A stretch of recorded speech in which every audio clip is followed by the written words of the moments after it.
What's up everybody, welcome to Money Management channel. My name is Andrei and today I'm gonna be doing an update on MMTLP and FINRA saga. I got the cash in the bag, stadium packed, born a rock star in this life, gonna live it up. And for today's video guys, I have several very important news. First of all, I will show you the latest news in regards to the class action lawsuit, and I will show you how this lawsuit will or will not affect our case. On top of that, I will show you the difference in between a class action lawsuit and other lawsuits that were already filed in our case. Then I will show you the upcoming major lawsuit that potentially might change a lot for our community for sure. And at the end of this video, I will show you another broker-dealer that has a share imbalance on their books, and I will show you that potentially we have even more broker-dealers who have the same issues. So, and before we dive deep into all of this, please hit the like button for YouTube algorithm and hit the like button for me personally, because it is very important to see the support from you, from my viewers. And let's get started. Let me show you this tweet that was published just 17 hours ago by Junk Savvy, and she wrote, Levy and Korsinski LLP announces proposed class action settlement on behalf of purchases of metamaterials and Torchlight Energies. Details below. She also added this. How does this affect holders of MMTLP before and after June 24th, 2022? And guys, why it is so important to understand the difference in between class action lawsuit and the lawsuit that was filed from, for example, Rosa Towel or from Mark Pasil's firm. The main difference is that class action lawsuits is quite long litigation, and it might take several years till the settlement happens. And on top of that, the settlement by itself will not be as big as it might be in the private lawsuits. And this leads to less desirable results for each and every participant of this lawsuit. On top of that, if we have a judge's ruling on the class action lawsuit, no one can file an additional lawsuit as a private plaintiff, because the ruling has already been issued, and that is why, even if you don't agree with the results, you cannot do anything after the class action lawsuits.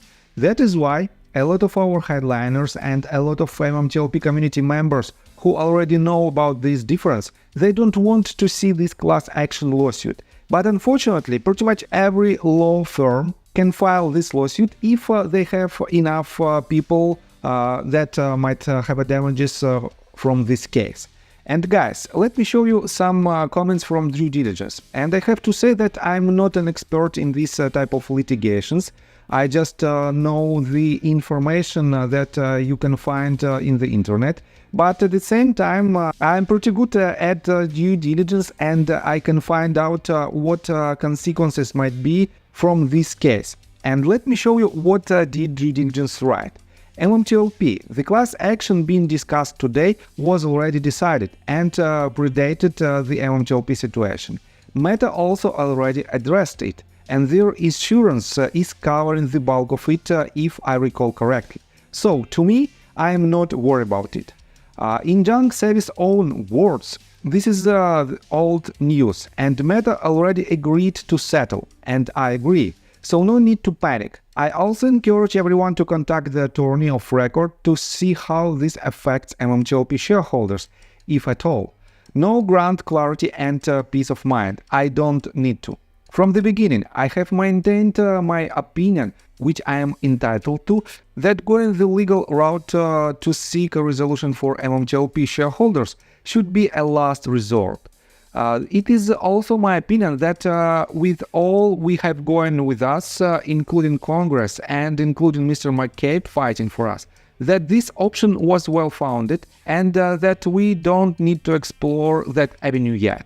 I'm not an attorney, and if you feel your rights have been violated, you are well within your rights to consult with one.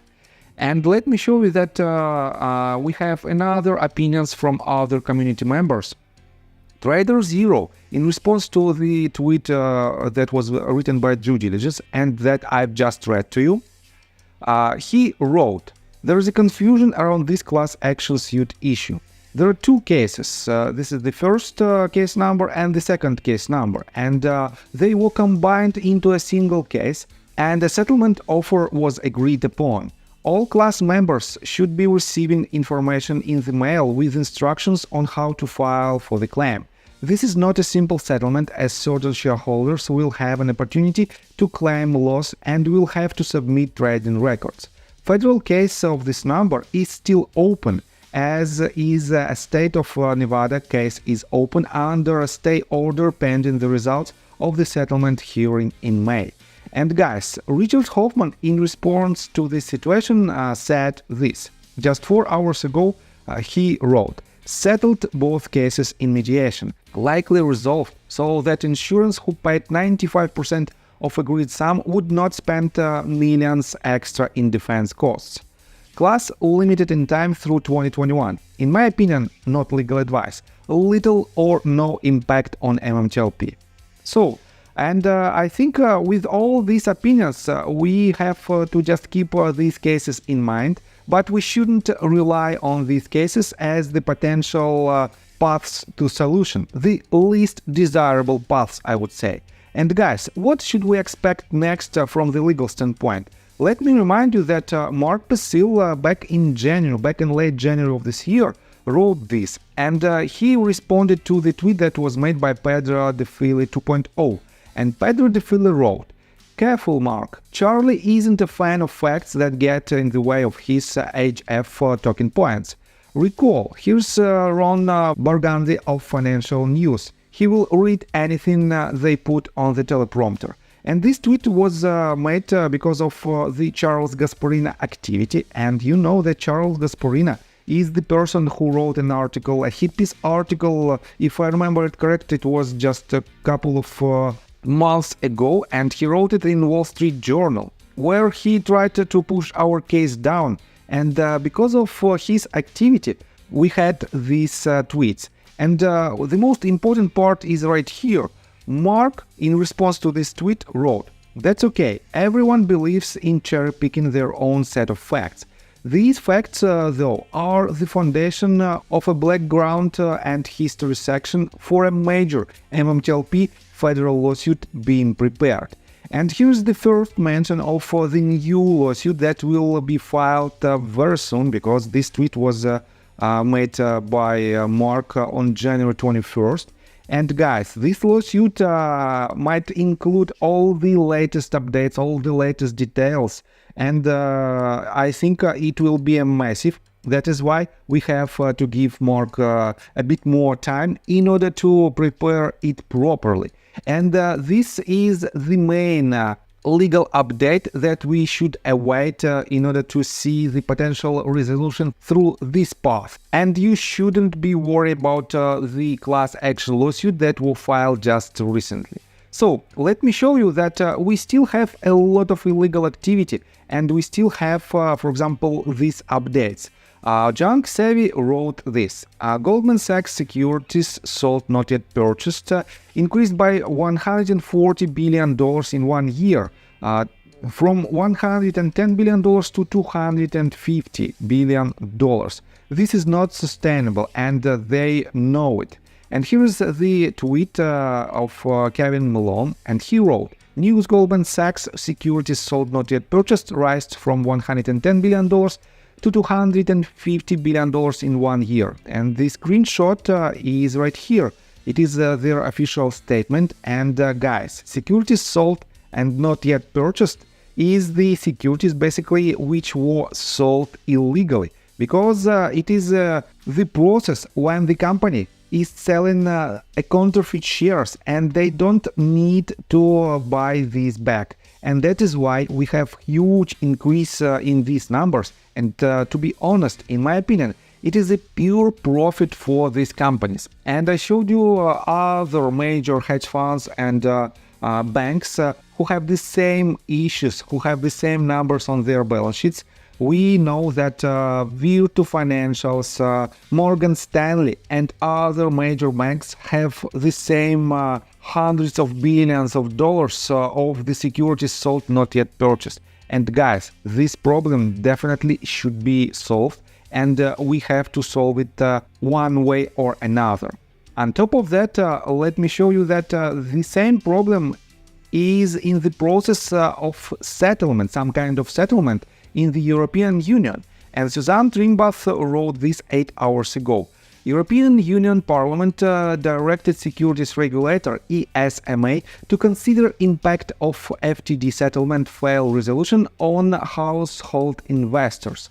Exchange now is making a difference. And she refers to the tweet that was made by Exchange Now just 9 hours ago. And Exchange Now wrote, when will ESMA address these issues, here especially? And he added to this screenshot. And guys, these bullet points are very important in order to know for how long the FTDs might happen and what to expect next from the regulator's standpoint. And guys, this information from the European Union definitely should be took into consideration in the United States of America, and all regulators, I mean FINRA and SEC, should know how other countries are trying to solve this problem. And you know that not only European Union, but also India, China, Thailand and South Korea are in this list, and they basically on their path to the resolution, and definitely United States of America and US regulators should do the same. And for now, the latest information in regards to the share imbalance is that at least 4 broker-dealers have this imbalance on their books, and TradeStation admitted directly that they don't have enough shares to cover all short positions. E-Trade has the same issue, but it didn't confirm it yet officially. Another 2 broker-dealers are Fidelity and Ally. And here's the third one. In my latest video in the comment section you can find this comment that was written by LamF1617, and he wrote, "Not a rumor. As previously mentioned, Interactive Brokers hasn't transferred my shares or provided me any explanation. I authorized the transfer in August and have contacted them multiple times, most recently last week. After waiting on hold for 15 minutes, where they were hoping I'd hang up, I was once again given no update." And guys, we don't have any official information from Interactive Brokers, we don't have any information from other broker-dealers, but these types of issues should definitely be investigated. And as you can see, the following comments suggest to file a FINRA compliant, and LamF1617 already done it. So we have to wait, and we have to see the resolution of this issue for transferring Interactive Brokers shares to ST, and definitely this case should be investigated as well. So I think that's all information that I want to provide you. If you like my video, please hit the like button and subscribe to my channel with the notification bell, and see you guys and girls next time. Bye! I got the cash in the bag, stadium packed. Born a rock star in this life, gone live it up on the attack. Baby, I'm bad, I just wanna get caught up in this life. I'm crazy, I'm mad, doing no cap. Only God wants you.